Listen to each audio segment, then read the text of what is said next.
Vocês estão felizes? Mais uma vez, vocês estão felizes? Amém? Estou muito feliz também de estar aqui com vocês, queridos. Semana passada o pastor Arno conversou um pouquinho sobre batalha espiritual e de alguma forma eu queria dar continuidade na mensagem dele. Se nós olharmos para o nosso redor, queridos, nós vivemos uma grande guerra. Ela é invisível, mas ela é extremamente real. Existe uma guerra ao redor das nossas vidas que de alguma forma nós não conseguimos enxergar com os nossos olhos naturais, mas essa guerra ela é extremamente real. Ela afeta diretamente as nossas vidas e no meio dessa guerra, eu e você, nós somos chamados para guerrear. Nós precisamos muitas vezes nos posicionar em cima de pensamentos, sentimentos, emoções e muitas vezes até confrontos espirituais que ao longo da nossa caminhada tentam nos desanimar, nos frear, nos parar. Nós estamos em uma guerra. Posso ouvir um amém? Olha o que Efésios capítulo 6, versículo do 11 ao 12 nos fala. Eu vou ler na nova versão transformadora, a NVT. Olha que interessante, queridos, que essa palavra nos fala. Vistam toda a armadura de Deus, para que possam permanecer firmes contra as estratégias do diabo. Pois nós não lutamos contra inimigos de carne e sangue, mas contra governantes e autoridades do mundo invisível, contra grandes poderes neste mundo de trevas e contra espíritos malignos nas esferas celestiais. Queridos, existe um mundo invisível, existe uma guerra onde Satanás e seus demônios, eles bolam estratégias para tentar nos derrubar.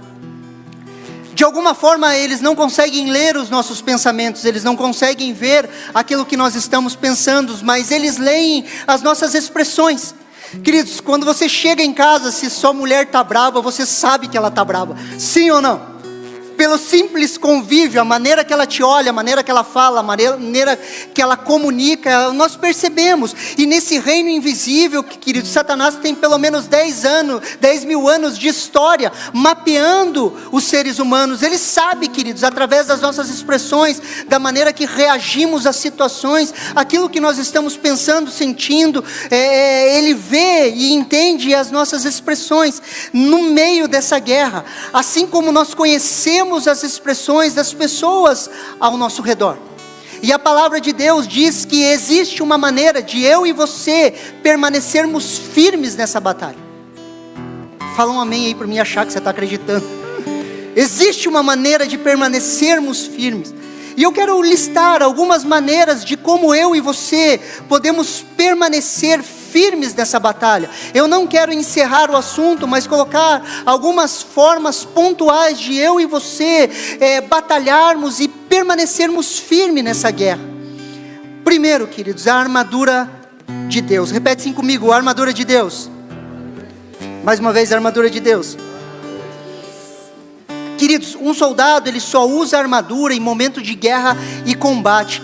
Por isso que eu e você precisamos estar alertas. No meio dessa guerra, dessa luta, dessa batalha, não existe figas, queridos. Não existe um pique, um lugar neutro. Ou nós estamos avançando ou nós estamos retrocedendo. Não existe um jeito de você falar assim, não, agora eu estou de figas, não quero brigar. Ou talvez falar assim, não mexe com ele que ele não mexe com você. Queridos, ao você ser transportado do império das trevas para o reino do Filho do seu amor, você é considerado um traidor, queridos, no reino das trevas. Não existe uma maneira de a gente falar assim, eu não quero brigar, não fala disso. Pastor vai falar de diabo, pastor, na igreja.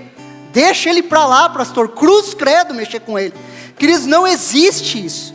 Nós estamos em uma constante batalha. Existe uma resistência e as portas do inferno, elas não prevalecem contra a igreja. Se as portas do inferno não prevalecem contra a igreja, é porque a igreja está avançando. Sim ou não? Nós estamos avançando, queridos. Olha o que Efésios capítulo 6, versículo do 13 ao 18 nos fala. Portanto, vistam toda a armadura de Deus, para que possam resistir ao inimigo no tempo do mal. Então, depois da batalha, vocês continuarão em pé e firmes. Assim, mantenham a sua posição, colocando o cinto da verdade e a couraça da justiça. Como calçados, usem a paz das boas novas, para que estejam inteiramente preparados. Em todas as situações, levantem o escudo da fé, para deter as flechas de fogo do maligno. Usem a salvação como capacete, empunhem a espada do Espírito, que é a palavra de Deus. Orem no Espírito todos os momentos e ocasiões, permaneçam atentos e sejam persistentes em suas orações por todo o povo santo. Queridos, o Arno falou um pouquinho sobre a armadura, queridos, e existe essa armadura, e essa armadura é baseada na armadura romana, e essa armadura, cada ponto dela, queridos, é um estilo de vida que eu e você assumimos. Nós colocamos, para ficarmos firmes na nossa posição, o cinturão da verdade, porque a verdade é um estilo de vida que eu e você vivemos e exercemos todos os dias das nossas vidas. Nós somos os filhos da verdade. Posso ouvir um amém? Nós andamos, e esses pontos são os pontos que nos levam ao estilo de vida. Essa armadura, ela é composta por 6 elementos: o cinto da verdade, a couraça da justiça, o calçado do evangelho da paz, o escudo da fé, a espada do Espírito e a oração pelo povo santo. Se você olhar a armadura, queridos, a armadura, ela te protege sempre para você ir para frente. O escudo, a espada, você está projetado para ir para frente. O que protege as suas costas é o quê? É a oração do povo santo. A proteção, quando nós nos protegemos nessa batalha espiritual e nós suplicamos pelos nossos irmãos, queridos, é para proteger as suas costas. Do contrário, quando nós fazemos o contrário disso, e nós começamos a falar mal uns dos outros, o que acontece? Em vez da cobertura da oração do povo santo, nós temos uma maledicência que fica desprotegendo as costas do seu irmão. Às vezes você vê algo e elas falam, mas é burro mesmo, olha lá. Você desprotege as costas do seu irmão, sim ou não? Queridos, uma vez orando, eu até queria fazer um teatro, eu tive uma visão, assim, veio uma imagem dentro de mim. Eu vi a igreja e as pessoas falando mal umas às outras. A partir do momento que elas falavam mal, é como se aquela palavra tomasse forma e grudasse nas costas das pessoas. E as pessoas começavam a ser taxadas por essas mentiras. Por isso que, no mínimo, eu e você deveríamos cobrir as costas dos nossos irmãos, através da oração e da súplica. Sim ou não? Como podemos permanecer firmes nessa batalha? Precisamos largar as distrações. Preste atenção aqui, queridos. 2 Coríntios, capítulo 2, versículo do 3 ao 4. Olha que interessante esse texto, queridos.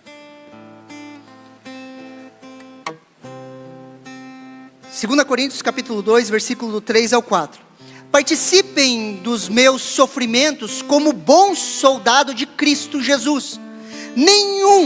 Preste atenção aqui, nenhum soldado em serviço se envolve em negócios dessa vida, porque o seu objetivo é agradar aquele que o recrutou. Queridos, quando encontramos a Jesus, ou Jesus nos encontrou, não faz diferença. Quando nós nos encontramos com Jesus, nascemos de novo, queridos, temos uma experiência do novo nascimento, queridos. Nós somos, de alguma forma, recrutados para uma guerra. Nós saímos do império das trevas, entramos no reino do Filho do seu amor, somos recrutados para a nossa guerra. E o nosso maior objetivo é agradar aquele que nos recrutou. O objetivo de vida, queridos, de um crente é agradar o seu Senhor, agradar aquele que o recrutou. Acima das nossas vontades existe a vontade do nosso Senhor. Hoje nós não vivemos mais para nós mesmos, e eu e você precisamos vencer os negócios dessa vida.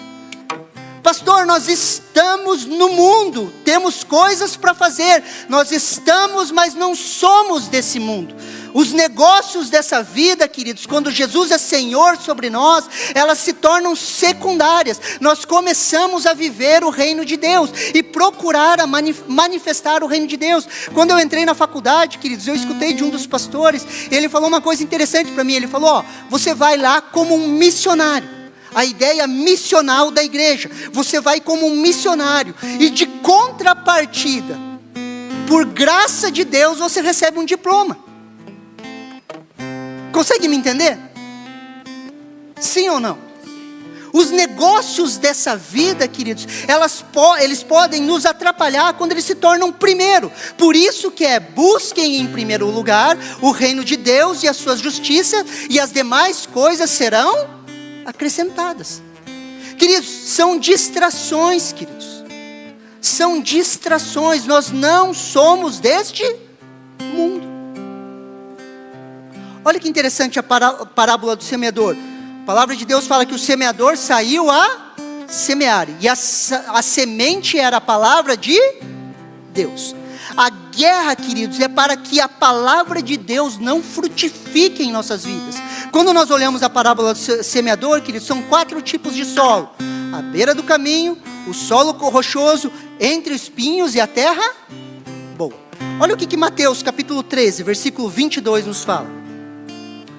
O que foi semeado entre espinhos é o que ouve a palavra, porém as preocupações deste mundo e a fascinação da riqueza sufocam a palavra e ela fica infrutífera.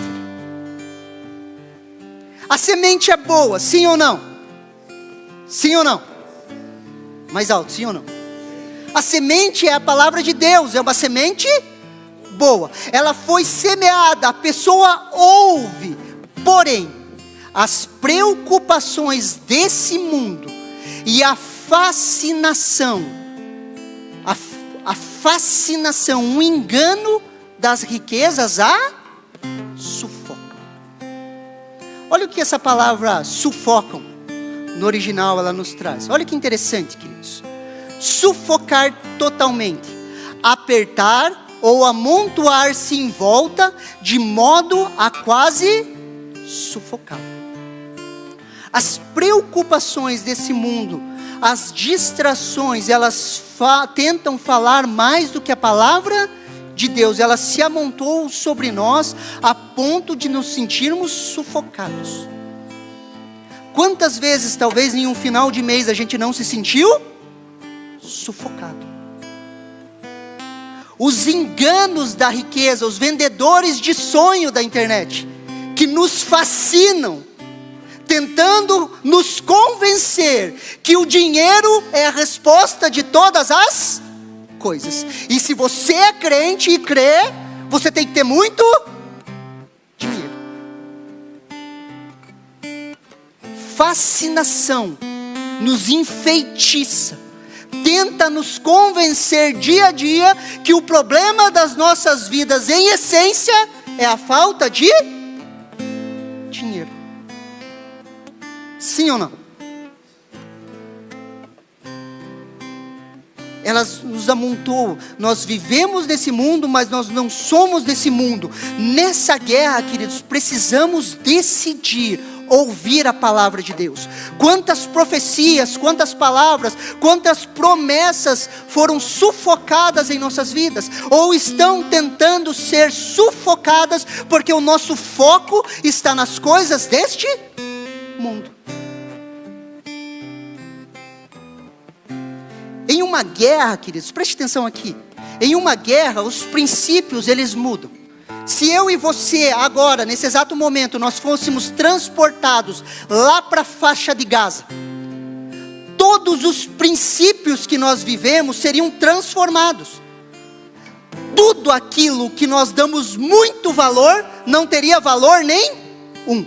E as coisas que talvez eu e você não damos muito valor, teriam muito valor, como um copo de água. Porque estamos em um período de guerra.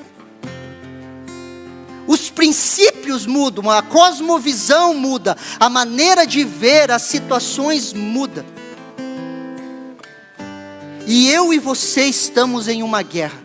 Fala um amém aí. Feliz da vida. Estamos em uma guerra, queridos. Por isso que precisamos trazer uma cultura de guerra ao nosso dia a dia. Se eu pudesse dar um tema para essa mensagem, seria cultura de guerra. A palavra cultura, queridos, ela tem a mesma raiz de culto, cultivo e cultura. Se você olha os povos violentos, eles cultuavam um Deus violento. Porque o Deus que você cultua se torna o seu cultivo diário, que forma uma cultura. Sim ou não? As facetas de Deus, elas são apresentadas a nós. E muitas vezes nós falamos do Deus que é amor. E Deus é amor, queridos. E não tem nada de errado. Só que existem facetas de Deus que Ele apresenta para nós. E Deus se apresenta como o Senhor dos exércitos. E quando eu cultuo esse Senhor dos exércitos, eu entendo que o Deus é o Deus de guerra. Quando a Bíblia fala em paz, é paz mediante a guerra, não é uma paz passiva. Você já tentou deixar a tua cabeça solta assim? Assim, deixa a vida me levar, a vida leva eu. Para onde que a tua cabeça vai? Por isso que paz é paz mediante a guerra. Guerreando com a espada do Espírito, que é a palavra de Deus, renovando a nossa mente. A espada, queridos, do Espírito não é para bater no outro. Deveria ser para cortar eu e você. A renovação da mente, ela acontece, queridos, através de uma batalha de transformação de mente, através da palavra de Deus. Aonde nós vamos guerreando com a palavra, moldando a nossa mente e a maneira que nós pensamos. Através da obra regeneradora do Espírito Santo. O Espírito Santo é o poder que nos transforma, mas ele precisa que eu e você trabalhemos juntos com ele. Sim ou não? E para que é toda essa guerra? Para que a palavra de Deus para que a palavra de Deus se torne infrutífera nas nossas vidas. É uma guerra, queridos, em torno da palavra. Essa guerra é para neutralizar a palavra de Deus nas nossas vidas. É por isso que você tem essa guerra na sua mente entre crer e não crer. Talvez você não seja bipolar. Talvez exista uma guerra em torno da sua vida.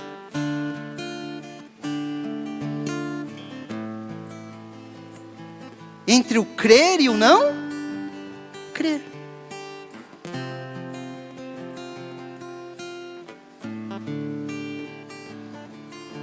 Por isso que temos muitas vezes uma sensação de sufocamento, de sermos amontoados.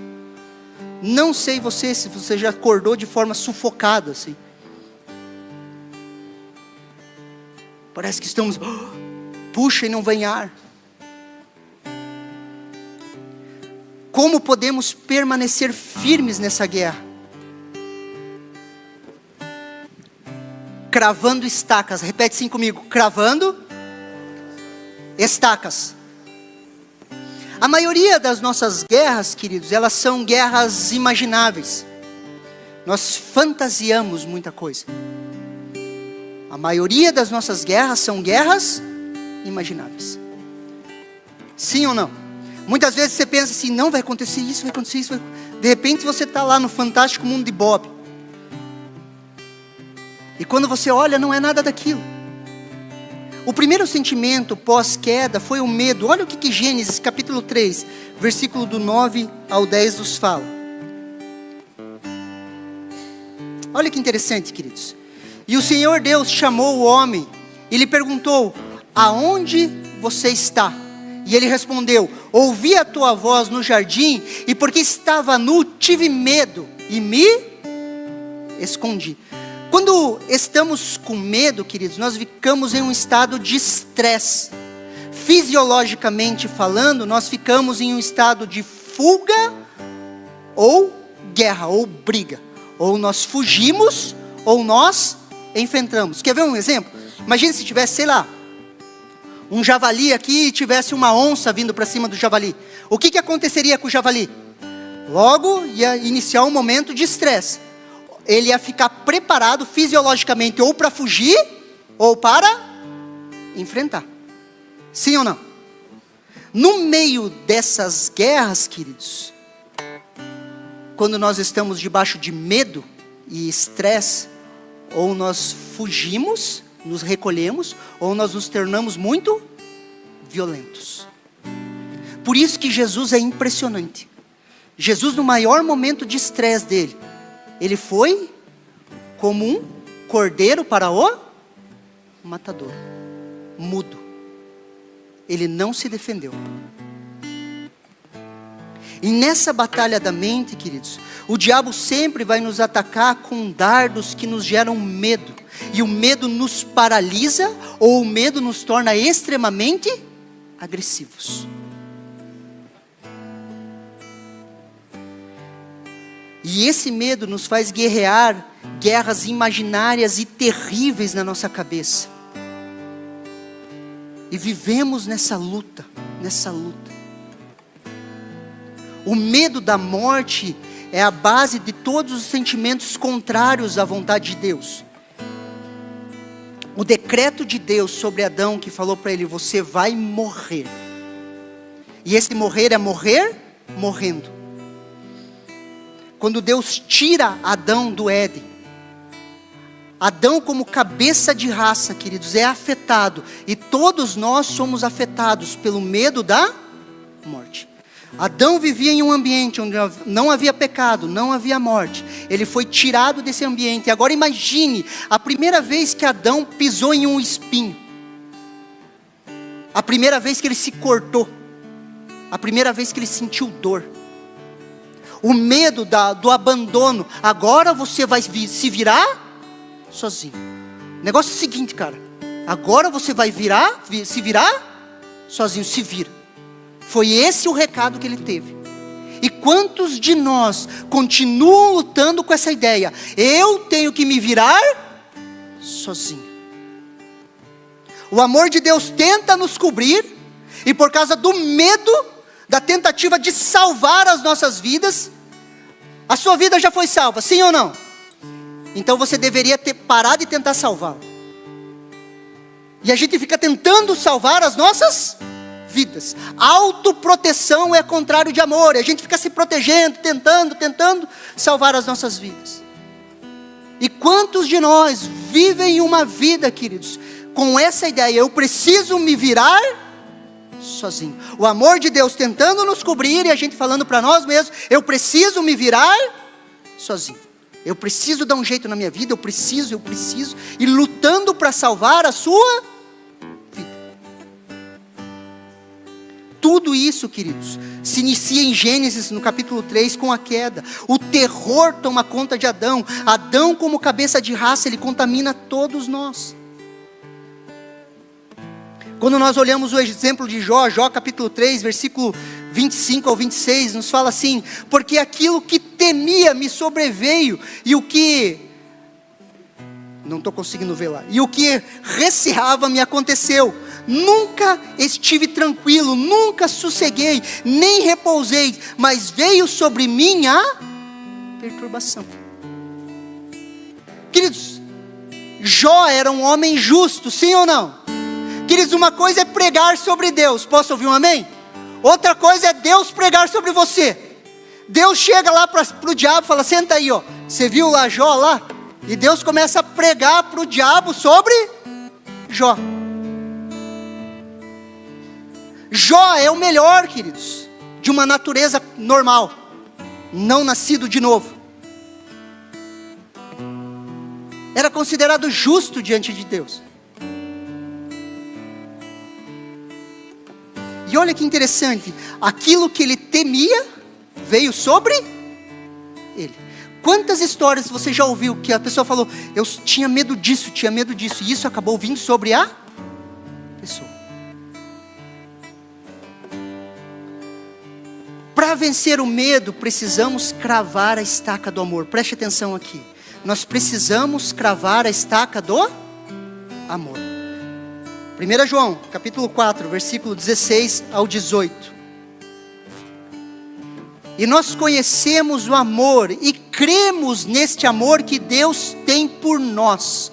Deus é amor, e aquele que permanece no amor, permanece em Deus, e Deus permanece nele. Nisto o amor é aperfeiçoado em nós, para que no dia do juízo mantenhamos confiança, pois assim como ele é, também nós somos nesse mundo. No amor não existe medo, pelo contrário, o perfeito amor lança fora o medo, porque o medo envolve castigo, e quem teme não é aperfeiçoado no amor. Nessa guerra, queridos, precisamos cravar uma estaca, que somos amados por Deus. Queridos, você precisa cravar uma estaca na sua vida. Você precisa falar para você mesmo, diante da palavra de Deus, eu sou amado por Deus. Independentemente do que você esteja vivendo. Você precisa cravar uma estaca. Deus me ama. Independentemente das circunstâncias. As circunstâncias não ditam o amor de Deus sobre as nossas vidas. Nós não podemos mais discutir dentro de nós se somos ou não somos amados por Deus. O amor de Deus é aperfeiçoado, é um processo, e ele vai lançando fora o medo. Não existe mais espaço para medo nas nossas vidas. Posso ouvir um amém? Por quê? Porque eu e você somos amados por Deus. Senão a nossa vida se torna um looping. A gente acha que vai, de repente a gente para no mesmo lugar. Ué, tô aqui de novo. Agora vai, tô aqui de novo. Quebramos loopings, cravando estacas. Para lá eu não volto mais. Somos profundamente amados por Deus. Precisamos ter esse entendimento claro. Tem que haver dentro de nós uma ruptura com as circunstâncias. As circunstâncias não ditam as nossas vidas. Não importa o que aconteça, somos profundamente amados por Deus. Há esperança em Deus para toda e qualquer situação. A pior coisa que pode acontecer para você é você morrer. Agora, morresse. Morreu. A morte vence a vida, a ressurreição vence a morte. Essa é a nossa esperança.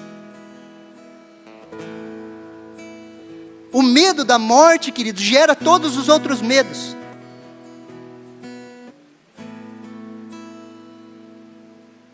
E o medo da morte foi vencido na cruz. Posso ouvir um amém?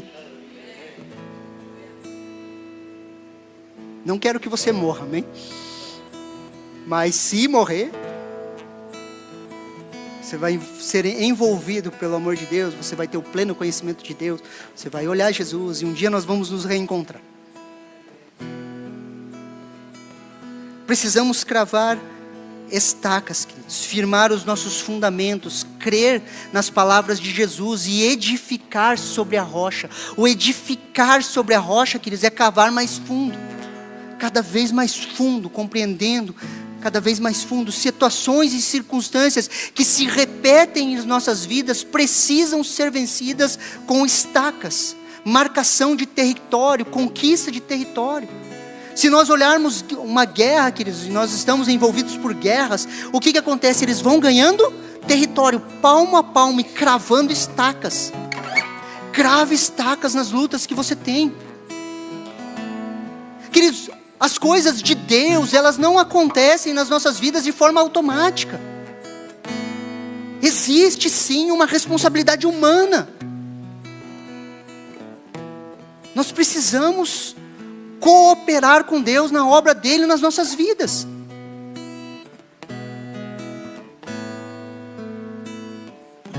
Para permanecermos firmes, saia da posição de vítima.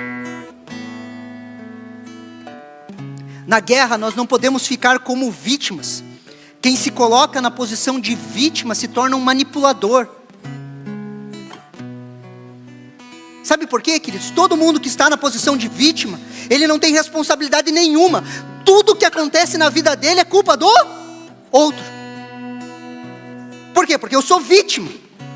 Eu sou vítima da circunstância, eu sou vítima da minha igreja, eu sou vítima do meu líder de grupo familiar, eu sou vítima do meu pastor, eu sou vítima de todo mundo. E a posição de vítima nos livra de responsabilidade, é um lugar bom para nossa alma estar e repousar. Só que não é o lugar que Deus nos colocou. É muito bom pôr a culpa no outro, porque daí a responsabilidade não é, pastor, mas a culpa é minha, eu ponho onde eu quiser. Isso começou lá no Éden, sim ou não? Adão, o que você fez? Aonde você está, Adão? Deus não perguntou o que ele fez, perguntou onde ele estava, porque ele tinha perdido uma posição. Aonde você está, Adão? Eu tive medo. Vi tua voz caminhando no jardim e me escondi. O que você fez? Não fui eu não, foi a mulher que você me deu. Então a culpa é sua de me dar uma mulher estragada. Se você tivesse me dado uma mulher um pouquinho melhor, não tinha acontecido isso. O que você fez, Eva? Não fui eu não, é o cão.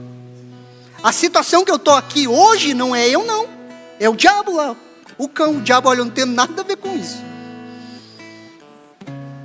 Porque senão nós terceirizamos tudo, queridos. E eu e você fomos chamados à responsabilidade em Cristo Jesus.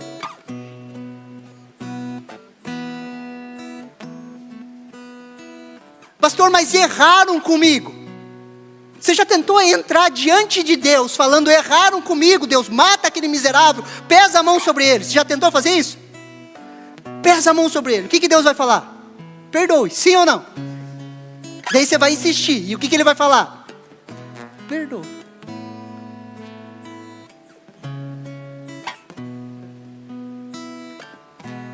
Como podemos permanecer firmes? Se levante e lute.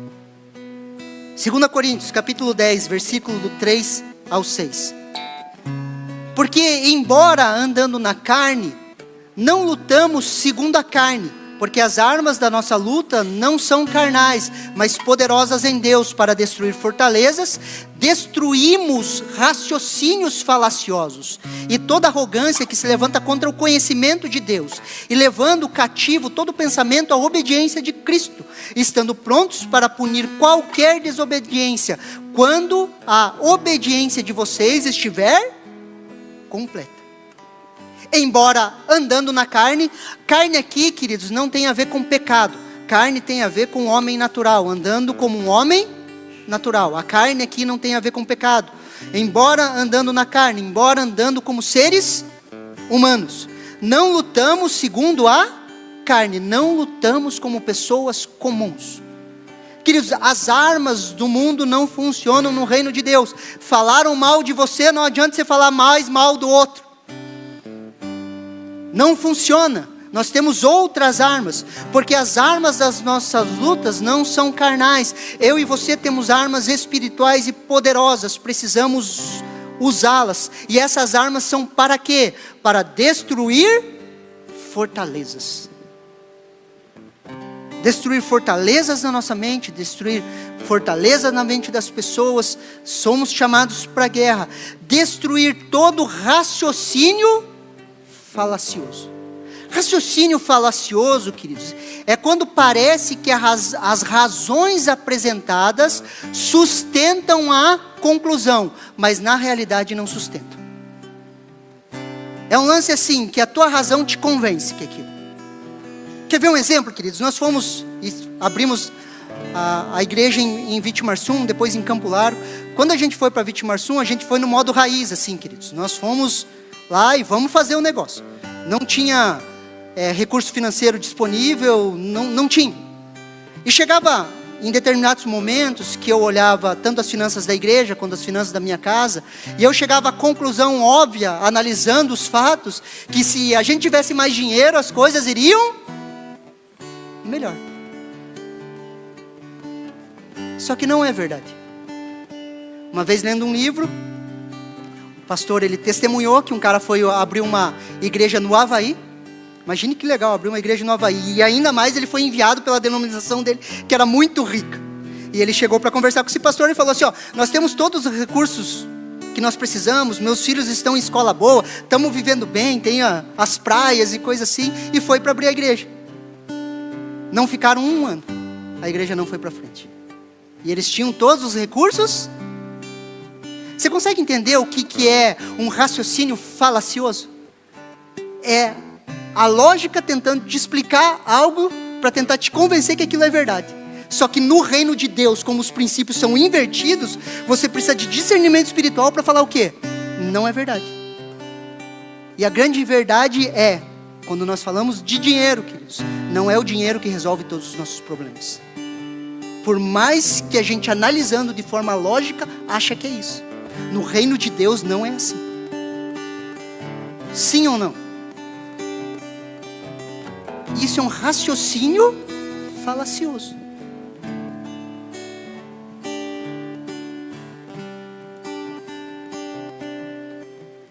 Andar por fé, queridos, molda a nossa realidade. E quando eu falo molda a realidade, não é que a tua fé vai mudar as circunstâncias. Ela molda a realidade porque a fé molda a maneira que você vê a realidade. E quanto mais você anda por fé e permite que o Espírito Santo te convença, a sua realidade ela vai sendo mudada, não porque as circunstâncias mudaram, mas porque o seu coração está sendo transformado através do poder do Espírito Santo, da regeneração do Espírito Santo. Ele está sendo transformado e a sua maneira de ver a realidade muda.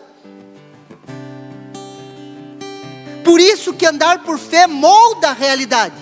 Não é uma mudança de circunstância, é uma mudança de coração, algo interno, uma transformação de dentro para fora. Você olha a vida de uma forma diferente. Os princípios que antes eram muito válidos na sua vida, no reino de Deus não são, e são transformados através da santificação e a obra do Espírito Santo em nós. A verdadeira realidade, queridos, não é o que vemos, é o que não vemos. Por quê? Porque nós andamos por fé e não por vista. 2 Coríntios capítulo 10, verso 5. E toda arrogância que se levanta contra o conhecimento de Deus. E levamos, eu e você, levamos cativo todo pensamento à obediência de Cristo. Levando todo pensamento à obediência de Cristo. O que Cristo pensa sobre você? O que Cristo pensa sobre os seus conflitos internos? O que Cristo pensa sobre o seu futuro? Levamos cativo a obediência de Cristo.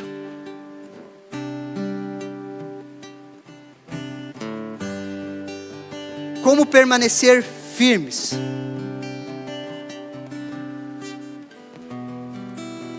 Ser empoderado. Repete assim comigo, empoderado. Empoderado. Atos capítulo 1, verso 8. Olha que interessante, queridos. Atos capítulo 1, verso 8. Mas vocês receberão poder ao descer sobre vocês o Espírito Santo.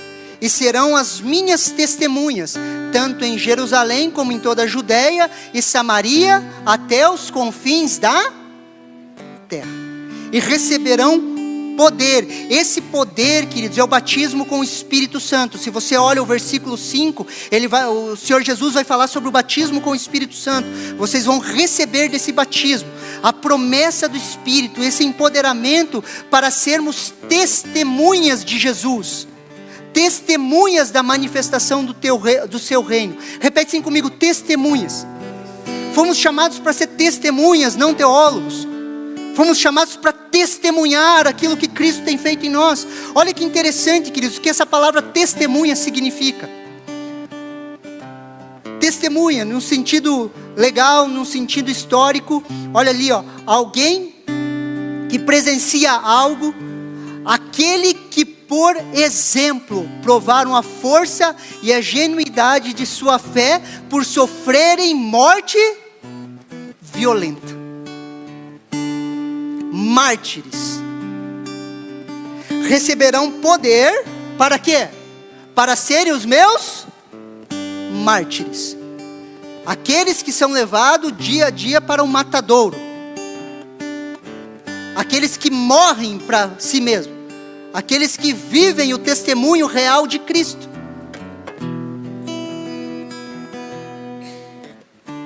Sim ou não? O empoderamento do Espírito Santo, que é o Espírito Santo sobre nós, queridos, que vem com esse poder para nos levar a ser mártires, aqueles que vivem para Cristo, aqueles que cumprem o seu chamado, aqueles que são empoderados para serem o que? As suas testemunhas, tanto em Jerusalém como na Judeia, Samaria, até os confins da terra. E quais são os confins da terra? Somos nós, o último continente a ser conquistado, os confins da terra. O Evangelho veio até nós, agora vai voltar.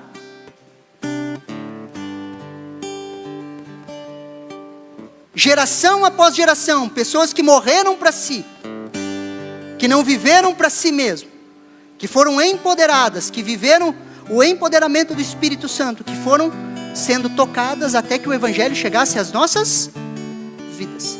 2000 anos de história, queridos, de pessoas que não permitiram que a semente fosse sufocada, que não viveram para si, que foram, sim ou não? Tem 3 chamadas de Jesus, queridos, na Bíblia. 3 chamadas que a gente poderia resumir. A primeira: venham a mim, vocês que estão cansados e sobrecarregados. A segunda é: venham após mim, neguem-se a si mesmo, me sigam. E a terceira é o que? Vão e façam discípulos. Para mim são os 3 estágios do Espírito Santo. Primeiro, venham a mim, vocês que estão cansados e... O Espírito Santo está do seu lado, te conduzindo a Cristo, te convencendo. A obra de Jesus não começou na sua vida quando você se converteu, queridos, quando você nasceu de novo. Muito antes o Espírito Santo já estava te trazendo. Sim ou não? Você tem relances de pensamento, você sabe que Ele estava te trazendo. De repente, a palavra de Deus foi pregada de forma sobrenatural. Uma fé salvífica nasceu em você. O Espírito Santo que estava com você, Ele passa a estar em você. E daí você ouve a segunda chamada de Jesus. Você quer me seguir? Tome a sua cruz, negue-se a si mesmo. E o processo de regeneração do Espírito Santo te santificando vai fazendo você se negar a si mesmo. Sim ou não? E existe uma terceira chamada, que é: vão e façam discípulos. Que no meu entendimento é quando somos empoderados pelo Espírito Santo. O Espírito Santo vem sobre nós, nós somos batizados no Espírito. As coisas que nós dávamos valor, nós paramos de dar valor. Nós só conseguimos focar no reino de Deus. Por quê? Porque fomos empoderados para ser testemunhas de Jesus. E para esse empoderamento, queridos, nós precisamos de uma experiência com Deus.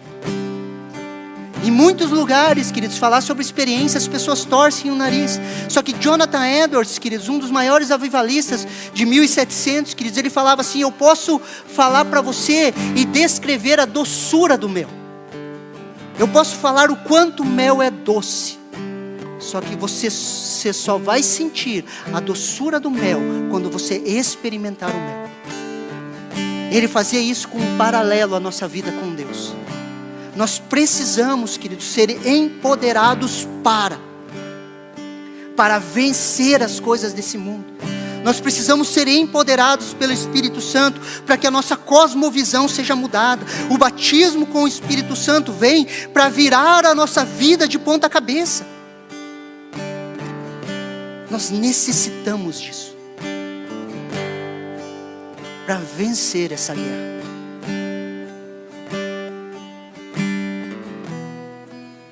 Nós precisamos dessa experiência para que nós possamos nos tornar aqueles que pelo exemplo provaram a força e a genuidade da sua fé em Cristo por sofrer morte violenta. Estamos em uma guerra e nós vamos avançar e nós vamos conquistar. Você recebe essa palavra no seu coração? Vamos nos colocar em pé, queridos, vamos orar.